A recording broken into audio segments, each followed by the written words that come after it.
parlons un petit peu plus de l'ambiance, je dirais, qui règne au niveau national, votre mouvement. Parce qu'il y a quand même pas mal de mouvements en interne et en externe d'ailleurs. Alors, qu'en pensez-vous? Quelle est vous, Christelle Cardet, votre opinion à ce sujet? Alors, les turbulences au sein des partis, et pas seulement le nôtre, malheureusement, c'est quelque chose de récurrent. Et c'est un cycle qui se répète.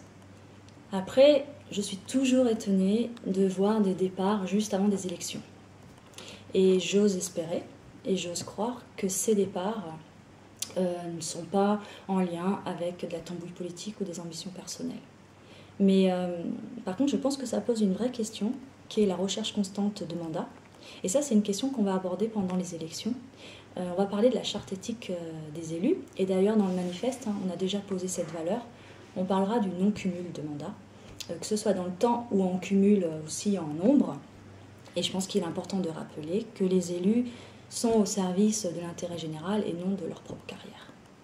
D'ailleurs, j'en profite, puisque c'est filmé, que ça sera gravé dans le marbre, pour dire que je me présente sur un 2e mandat, mais je ne me présenterai pas sur un 3e mandat de conseillère régionale.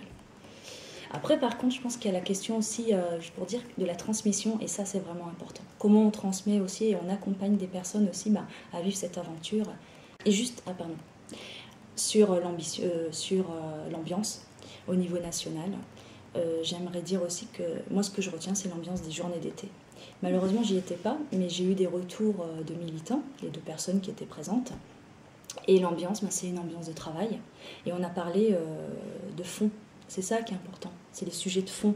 Ils ont parlé des lanceurs d'alerte, et le droit à la formation et le droit de savoir, c'est un droit fondamental. Ils ont parlé de l'Europe à l'épreuve des multinationales, ils ont parlé de la bataille pour le climat, ils ont parlé de la condition animale, d'une alimentation saine et de qualité, de transport, d'énergie, enfin, plein de sujets divers ont été abordés, et vraiment ils ont parlé de fond. Et je pense que c'est ça qu'il faut retenir, et c'est ça qui est important. Et nous, sur les Pays de la Loire, l'ambiance, c'est une ambiance positive, il y a une dynamique qui s'est mise en place. Et il faut le redire aussi, cette dynamique, elle a été choisie par des militants et de façon très majoritaire. Ils ont donc choisi une écologie autonome et ils ont choisi la voie que leur proposait Sophie Bringui. Et donc nous sommes au travail aujourd'hui.